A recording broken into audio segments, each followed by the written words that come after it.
ఏమైంది అంత టెన్షన్గా ఉన్నావే? అది నేను కుమార్ మొత్తం చెప్పాడు, నువ్వేం టెన్షన్ పడుకో, నేను చూసుకుంటాలే. లేదు లేదు, మీరు అనుకున్నట్టు కాదు. ఫస్ట్ టైమా? ఇలాంటి చోటుకి రావడం ఫస్ట్ టైం. కానీ నేను అందుకోసం రాలేదు. మా ఫ్రెండ్ పార్సల్ ఉందని చెప్పి పంపించాడు. ఏంటి నువ్వు చెప్పేది నిజమా?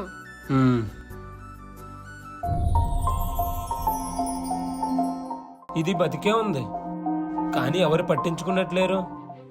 అది ఎప్పుడో ఎండిపోయింది.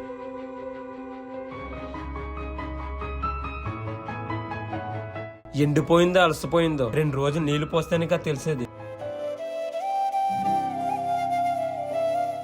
సారీ, నేను వెళ్తున్నాను.